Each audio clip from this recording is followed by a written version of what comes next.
Hey, Scott Machine Gun Dad, welcome back to my channel. This video is just a short video follow-up. Again, this is one in the post-Charlie Kirk series. Previously I mentioned you got to figure out what gun you're going to carry under your circumstances, and I showed you the different sizes. Well, before we get into the actual shooting of the gun, there's something you need to think about before you shoot the gun in a real-life thing.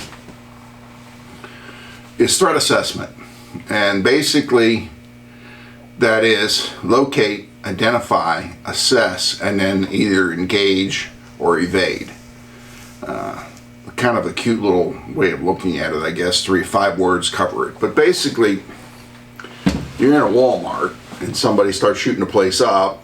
You identify him, okay? You've got to find him, figure out where he is, locate. But then you look at him, and I'll give you an example of an assessor. If he's standing there with a high point shooting like this, he's not much of a threat directly to an armed person as much as he's a threat to the unarmed populace. And then you assess the threat. You've located it, you identified it, and as soon as you see the guy shooting like this, you're now assessing his capability. Now, you may be off or not, and then you have to decide, with what I'm carrying in my skill set, do I engage or evade? Okay?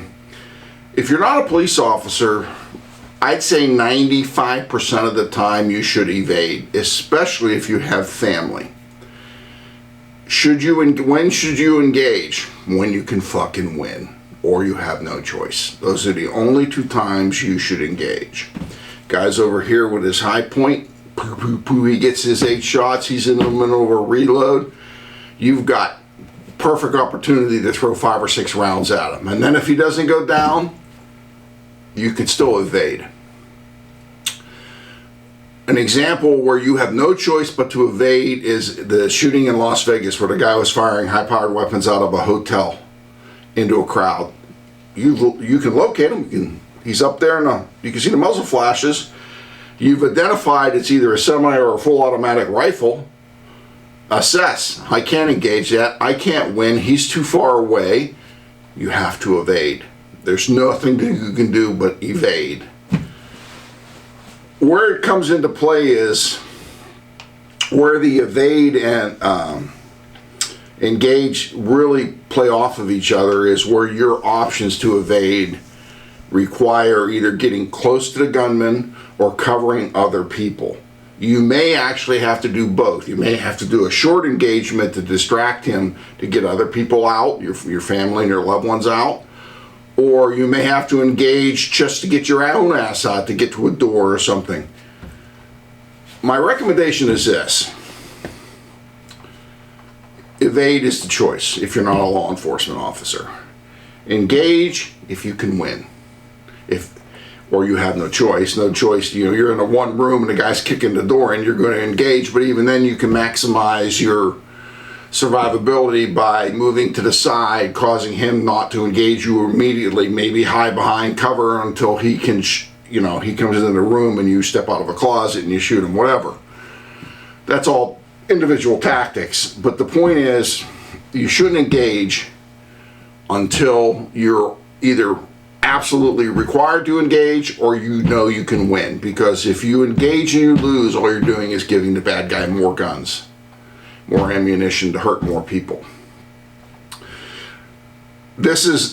Everybody has to make that decision in the spur of the moment, but you have to think it through in the sense that we're not Supermen. He's throwing bullets. You don't have body armor on. I remember one instructor years ago told me, we were talking about going after a suspect with a knife. He said, if you're in a fist fight, you expect to get hit. You're in a knife fight, you could probably expect to get slashed or stabbed. You're in a gunfight, you might expect to get hit. You don't want to be in a gunfight. You want to win the gunfight. You want to drop 3 to 5 rounds on the bad guy, and he's down, and he's out. And there's one other thing about it when you engage somebody, especially with the smaller caliber weapons. You have 2 choices. A smaller caliber weapon doesn't necessarily incapacitate a bad guy. Even a big caliber weapon, when you have a bad guy that's all hopped up on something, If the man is a continuing threat, you have to finish him off. You have to eliminate. If you're engaging just to evade, that's one thing, okay? But if you're engaging because you can't back up any further, or you're engaging because you think you can win and you can stop the fight, you have to finish the job. And that doesn't mean necessarily kill somebody, but that means you have to stop him from being a threat. If a guy's still got a gun in his hand and he's laying on the ground, he's still mobile because he could shoot at people going by. He's still a threat. You got to neutralize the threat.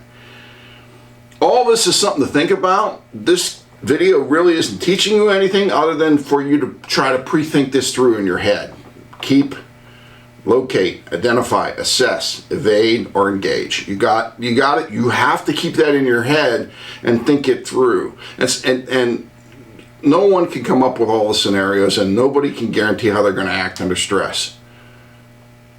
But if you have a little bit of idea of those 5 things, I think you're going to come out ahead, or at least alive. Thanks for coming to the channel.